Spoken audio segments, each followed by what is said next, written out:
Hello everyone, कैसे हैं आप सब। मैं हूं श्रेयश और आप लोगों का स्वागत है मेरे चैनल अल्फ़ा ट्रेल में। ये मेरी पहली वीकली स्टॉक रिव्यू वीडियो है जिसमें कि मैं अपने जितने भी स्टॉक्स मैंने इस हफ़्ते या अभी तक मैंने बाय किए हैं उसका एक वीकली रिव्यू करने वाला हूँ। तो मैंने सोचा है कि मैं हर हफ़्ते इसी तरह से एक वीकली रिव्यू वीडियो डालूँ जिसमें कि जो भी स्टॉक्स मैं डिस्कस कर रहा हूँ इस चैनल पे उसकी क्या पोजीशन है, उसको होल्ड करना चाहिए या नहीं नहीं चाहिए, उसको उसका स्टॉप लॉस हिट हुआ या नहीं हुआ, या उसका टारगेट हिट हुआ या नहीं हुआ, ये सब मैं डिस्कस करूँगा। मैंने बहुत सारे चैनल्स देखे हैं यूट्यूब पे when I followed a lot of channels कि वो लोग स्टॉक्स डिस्कस करते थे, मैं उनके एनालिसिस देखता था। कभी कभार मैंने उनकी बताई हुई स्टॉक्स भी ख़रीदे, बट आफ्टर दैट वो स्टॉक का क्या करना है, उस स्टॉक का क्या हुआ, वो गिरते गया गिरते गया गिरते गया। बट उसके बाद उस स्टॉक के ऊपर कभी वीडियो बनी ही नहीं कि उसको सेल करना चाहिए या नहीं करना चाहिए, लॉस बुक कर लेना चाहिए या नहीं करना चाहिए, या होल्ड ही करते रहना चाहिए, उसमें क्या प्रॉब्लम हुआ कि इतना वो स्टॉक गिरते गया गिरते गया गिरते गया। तो ये सब खुद से ही करना पड़ा मुझे, और ये धीरे धीरे बहुत लोगों को सुनने समझने के बाद मुझे समझ आया कि इस तरह से स्टॉक्स को होल्ड करना इज़ नॉट राइट। अगर आप ट्रेड कर रहे हो ऑब्वियसली, मैं तो इनफैक्ट लॉन्ग टर्म इन्वेस्टिंग में भी मेरे हिसाब से दिस इज़ नॉट करेक्ट कि आप एक स्टॉक को ख़रीदिए और उसको फिर आप होल्ड करते ही रहिए साल भर। मेरे हिसाब से ये सही नहीं है। आपको एक सेट क्या बोलते हैं उसको, स्टॉप लॉस, या एक आपको कैप लगा के रखना चाहिए अपने लॉस पे कि इस प्राइस के नीचे अगर जाता है तो मैं निकल जाऊंगा, मैं अपने कैपिटल को प्रोटेक्टेड रखूंगा। कम लॉस बुक करने से आपका कैपिटल इरोड नहीं होगा, लेकिन अगर आप अपने स्टॉक को लॉस में छोड़ देंगे और उसको कभी सेल ही नहीं करेंगे ये सोच के कि जब वो ऊपर आ जाएगा या जब वो लॉस रिकवर हो जाएगा तभी उसको सेल करेंगे, तो एक तरह से आप अपने कैपिटल को फंसा ही रहे हैं। वो कहीं से भी आपके इन्वेस्टमेंट जर्नी के लिए सही नहीं रहेगा। अगर आपको वेल्थ बनाना है तो you have to sit in stocks with profit, not with loss. तो लॉस वाले स्टॉक्स को जल्दी निकालिए और प्रॉफिटेबल स्टॉक्स को आप लंबा होल्ड करिए। तो मेरा ये मानना है, बट फ़िलहाल मैं स्विंग ट्रेडिंग करता हूँ तो मैं प्रॉफिट भी कम टाइम होराइजन पे ही सेल कर देता हूँ। रही बात वीकली एनालिसिस की, तो वीकली रिव्यू स्टार्ट करते हैं। तो मैं आ जाता हूँ अपने स्क्रीन पे। ये आप लोग देख सकते हैं मेरा स्क्रीन। मैंने यहाँ पे कुछ कॉलम्स बनाए हैं, डेट अपलोड, यानी कि जो जिस डेट पे मैंने वीडियो अपलोड किया है उस डेट पे उसकी क्या प्राइस है वो मैं यहाँ पे लिख देता हूँ। और आप देख सकते हैं यहाँ पे क्वांटिटी मेंशन्ड नहीं है, बिकॉज़ मैं कितना क्वांटिटी बाय कर रहा हूँ उससे मुझे लगता है आप लोगों को मतलब नहीं होना चाहिए, क्योंकि ये सिर्फ नॉलेजेबल आपके नॉलेज के लिए है। ये आपको ये दिखाने के लिए नहीं कि मैं कितना प्रॉफिट बना रहा हूँ या नहीं। तो बिरला सॉफ्ट मैंने अपने चैनल पे डाला था, उसका एक शॉर्ट डाला था, उसका डिटेल एनालिसिस नहीं किया था मैंने। बट मैंने इसको रिसेंटली अभी क्लोज़ कर दिया है, इस स्टॉक को इसको मैंने सेल कर दिया, बिकॉज़ ब्रेकआउट जो था इसका सस्टेन नहीं हुआ था। तो मैं एक एक करके आपको दिखाता भी हूँ मेरा रीज़न्स कि मैं क्यों अभी भी बैठा हुआ हूँ या क्यों मैंने सेल कर दिया किसी स्टॉक को। तो अगर मैं आ जाता हूँ बिरला सॉफ्ट के चार्ट पे, तो आप लोग नोटिस कर पाएंगे कि ये स्टॉक ने इस लेवल पे एक ब्रेकआउट दिया था। मैं इसको थोड़ा सा मोटा कर देता हूँ लाइन को, या तो ये 388 का एक जो लेवल था यहाँ पे ब्रेकआउट दिया था स्टॉक ने। मैं ऑल्दो 388 पे नहीं एंटर किया था, मैंने इस लाइन पे एंटर किया था। ये जो ब्लू वाला आप सेगमेंट देख रहे हैं मैंने इसी लाइन पे एंटर किया था। ये जो बड़ी सी कैंडल बनी थी किंग कैंडल, मैंने यहाँ पे एंट्री की थी। यहाँ पे एंट्री करने का कारण सिंपल था, मुझे लगा था कि ट्रेंड रिवर्स हो गया है। और एक और क्राइटेरिया मैं फॉलो करता हूँ बेस ब्रेकआउट्स के अलावा, वो है down from all time high, 50% down from all time high. तो ये स्टॉक काफ़ी डाउन आ चुकी थी एंड इसने एक बेस बना दिया था यहाँ पे, ये इसका बहुत ही स्ट्रॉन्ग सपोर्ट बेस बन गया था। तो उस बेस पे इसने एक इतना बड़ा वॉल्यूम वाला कैंडल बनाया, तो मुझे लगा कि yes this is going to be a strong candidate for swing trading. तो मैं यहाँ पे एंट्री किया। उसके बाद अगर आप नोटिस कर पा रहे होंगे तो इस लेवल के बाद, मैं इसको ड्रॉ करके अच्छे से एक्सप्लेन कर देता हूँ। यहाँ जहाँ पे मैंने एंट्री की, इसके बाद ये स्टॉक यहाँ तक गया। अब यहाँ तक जाने के बाद ये वापस रिवर्स आया मेरा जो स्टॉप लॉस रहता है, मैंने आपको बोला 5 to 6% के करीब रहता है, तो मैंने 5.44% का स्टॉप लॉस मार्क कर रखा है। ये यहाँ पे आने के बाद ऑब्वियस सी बात है, अगर आप देखेंगे तो ये एक इसका स्ट्रॉन्ग रेसिस्टेंस है।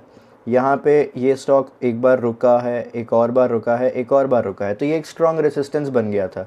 इसी बेस को क्रिएट करने लगा ये स्टॉक, ये थोड़ा सा नीचे गया और एक ब्यूटीफुल बेस ब्रेकआउट हुआ। तो मैं अभी भी इस स्टॉक में बैठा हुआ था इस पॉइंट तक, लेकिन फिर ये ब्रेकआउट जो है सस्टेन नहीं हुआ, ये वापस नीचे आ गया और अभी भी इस प्राइस के नीचे ही काफ़ी दिनों से ये ट्रेड कर रहा है। मैं बिल्कुल भी ये नहीं कह रहा कि ये स्टॉक वीक हो चुका है या ये गिरने वाला है या ये अब बेच देना चाहिए सबको। अगर किसी के पास है जो लॉन्ग टर्म होराइज़न के पॉइंट ऑफ व्यू से स्टॉक में है या फिर मीडियम टर्म के हिसाब से भी अगर बैठा है स्टॉक में, ये अभी भी वीक स्टॉक नहीं है। Technically this is a good stock, आप लोग इसमें रह सकते हैं। यहाँ पे अगर आप लोग देखें तो एक छोटा सा और सपोर्ट बन रहा है इस जोन में, ये स्टॉक जो है इसी जोन में ट्रेड कर रही है।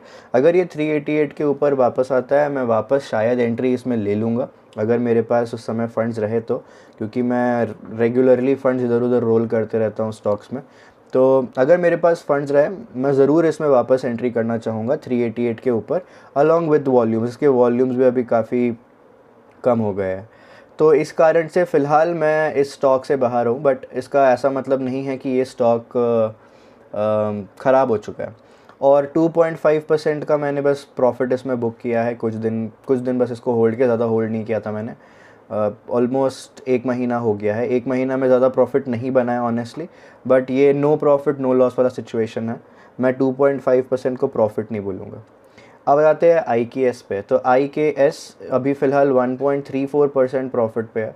इस स्टॉक को भी अगर हम देखें तो IKS में मैं अभी तक सेटल्ड हूँ, बैठा हुआ हूँ, बिकॉज़ ये एक बहुत ही बड़ा बेस था, बहुत ही बड़ा बेस ब्रेकआउट था और ये बेस के बाद वापस नीचे गया, बट इसने मेरे स्टॉप लॉस को जो मैंने मार्क किया था उसको टच नहीं किया।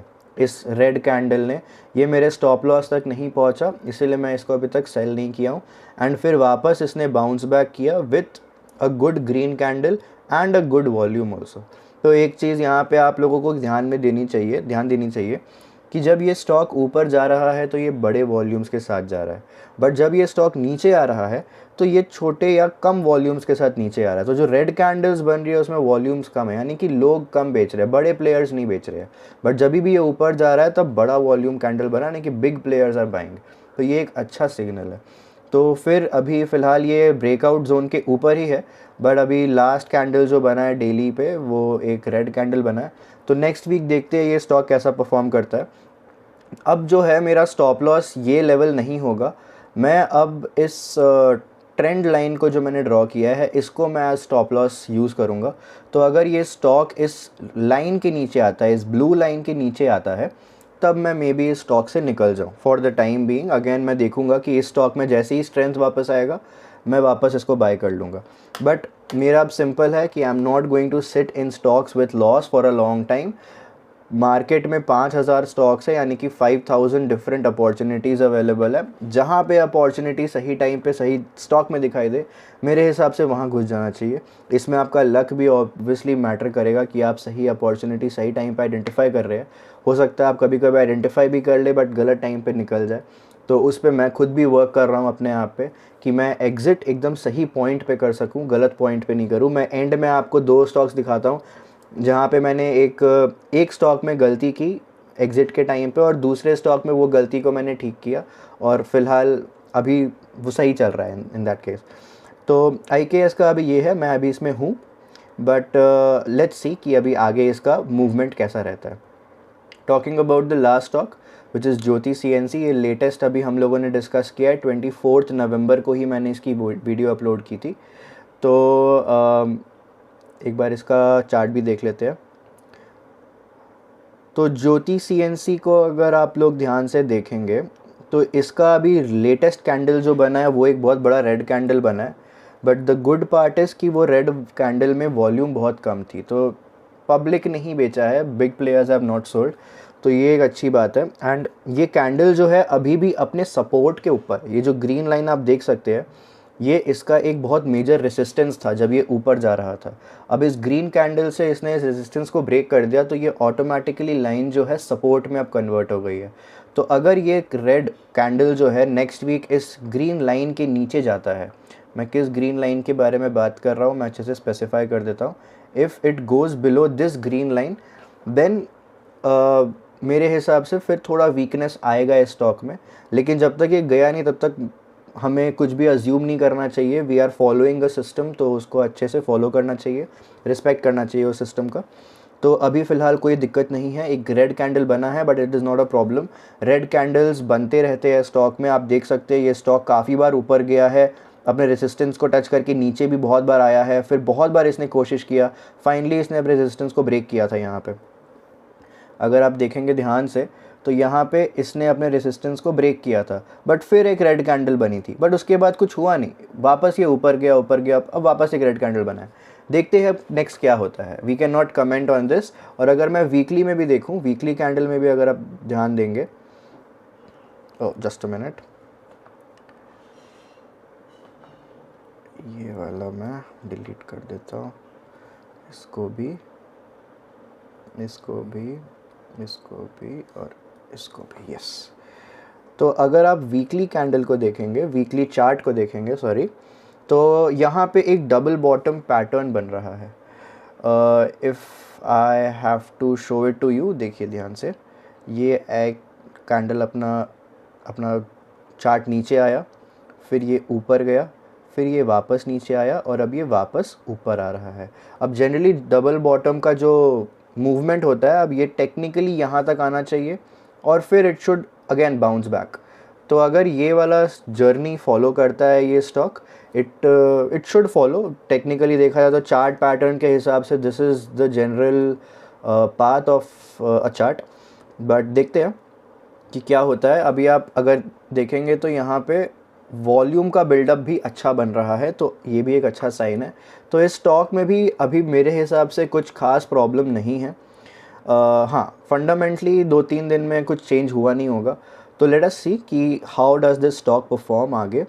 नेक्स्ट वीक हमें और क्लैरिटी मिलेगी कि ये स्टॉक में क्या डायरेक्शन बन रहा है, इज़ इट अपवर्ड ओनली या कुछ चेंज हुआ है। तो नेक्स्ट वीक का जो एनालिसिस होगा उसमें देखते हैं कि क्या होता है। अब रही बात मेरे बाइंग और सेलिंग के बारे में, आपको अगर क्विक अपडेट्स चाहिए तो वो मैं यूट्यूब पे ऑब्वियसली शेयर नहीं करता। YouTube is a knowledge sharing platform मेरे हिसाब से। तो मैं यहाँ पे अपने जो भी स्ट्रैटेजीज़, जो भी सिस्टम है, उसको मैं सिर्फ समझाने की कोशिश कर रहा हूँ। अगर आपको मेरे बाइंग और सेलिंग ट्रेड्स के बारे में जानना है, जो कि मेरे तरफ से कोई रिकमेंडेशंस नहीं है, मैं क्या ख़रीद रहा हूँ उसके रीजंस भी देता हूँ, और अगर मैं कुछ सेल कर रहा हूँ तो वो भी बताता हूँ। But that is being shared on my Twitter channel, मेरे ट्विटर पेज पे। तो उसका लिंक भी मैं डिस्क्रिप्शन पे डाल दूँगा, अगर आप चाहे तो आप उसको भी फॉलो कर सकते हैं। मेरा इंस्टाग्राम पेज भी अभी रिसेंटली बनाया मैंने, आप उसको भी फॉलो कर सकते हैं इफ़ यू वांट। एंड आप लोग इसी तरह बस बने रहिएगा। मैं सिंपल भाषा में बोलूँ तो don't buy anything because of me, because I am buying it. आप अपना रिसर्च करिएगा, अगर आपको ठीक लगता है तो ही ख़रीदिएगा। ये मेरा सिस्टम है, ये मेरा तरीका है ट्रेड करने का, और मैं अभी भी सीख रहा हूँ और मैं ज़िंदगी भर सीखते रहूँगा। I am not going to stop learning. और रही बात, मैं अपने लर्निंग्स के बारे में बताने वाला था। तो मैंने अभी रिसेंटली एक, मतलब चैनल बनाने के पहले मैंने एक स्टॉक ख़रीदा था which was SCI, shipping corporation of India limited. ये स्टॉक मैंने यहाँ पे ख़रीदा था। ये तो वीकली कैंडल हो गया, मैं डेली चार्ट पे दिखाता हूँ। एक मिनट। ये स्टॉक मैंने यहाँ पे ख़रीदा था 240 के आसपास ख़रीदा था। लेट्स टेक 240 के आसपास ख़रीदा था मैंने। तो मैंने इसको यहाँ पे ख़रीदा था एंड आई क्लियरली न्यू कि ये एक बहुत ही मेजर रेसिस्टेंस है। जो रेड लाइन मैंने बनाया हुआ था, ये बहुत ही मेजर रेसिस्टेंस है। तो वो मैंने ऑलरेडी बना के रखा हुआ था। मेरे हिसाब से that should have been my first target. But मैंने क्या किया, मैं वेट करते रह गया कि कब वो स्टॉक उस रेड लाइन को भी ब्रेक कर दे और फिर वो और ऊपर जाए। बट जाहिर सी बात है वो स्टॉक अब ब्रेक नहीं कर पाया। मुझे क्या करना चाहिए था, मुझे या तो 50% क्वांटिटी यहाँ पे बुक कर लेनी चाहिए थी। तो वो मैंने बुक नहीं की, मैंने 50% क्वांटिटी अपनी बुक नहीं की और मैं वेट करते रह गया। और फिर वो स्टॉक नीचे आया, मैंने, आप देख सकते हैं मैंने अपना स्टॉप लॉस शिफ्ट कर दिया था सीधा उस प्राइस पे जहाँ पे वो पहुँच गया था।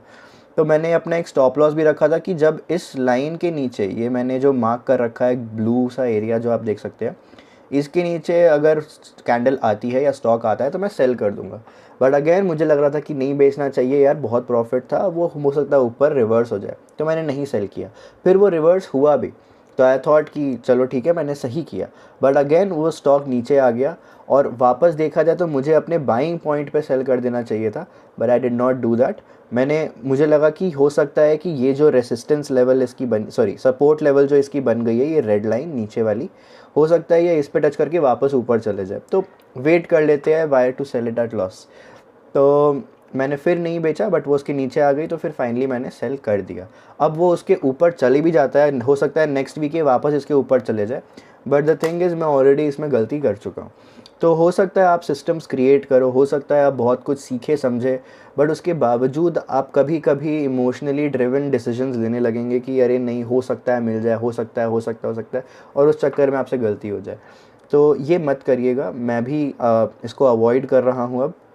मैंने अभी रिसेंटली इस स्टॉक में भी यही सेम चीज़ किया था, मैंने इसको बाय किया था एट दिस ब्रेकआउट, ये अपवर्ड चैनल ब्रेकआउट है, और फिर मैंने इसको एग्जैक्टली इस पॉइंट पे जो मैंने सेट किया था कि मेरा स्ट्रॉन्ग रेसिस्टेंस जोन है, मैंने यहीं पे सेल कर दिया है इसको। एग्जैक्ट इसी पॉइंट पे मैंने 1193 पे सेल किया था, 1194 पे बनाया हुआ है, तो 1193 पे मैंने सेल कर दिया और ये स्टॉक अभी 1124 पे आ गया है।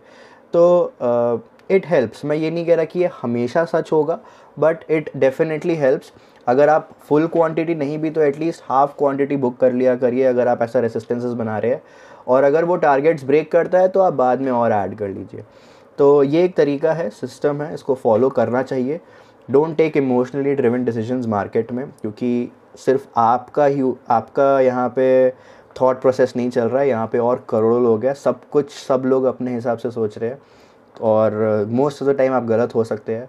इसीलिए सिस्टम को फॉलो करिए, that will be the best way to trade in the market. And फ़िलहाल बस करते हैं। आई होप आपको ये वीडियो अच्छी लगी हो, ये वीकली रिव्यू अच्छा लगा हो। मैं अपने हर स्टॉक का रिव्यू दूंगा, अनलाइक अदर चैनल्स मैं हर स्टॉक के बारे में डिस्कस करूंगा, जो भी मैं यहाँ पे शेयर कर रहा हूँ, मैं क्या कर रहा हूँ स्टॉक के साथ, ये भी बताऊँगा आप लोगों को। तो अगर आप लोगों को अच्छा लगे तो डू सब्सक्राइब। मैं आप लोगों से मिलूँगा नेक्स्ट वीडियो में। Thank you so much for watching this. I will see you, bye bye.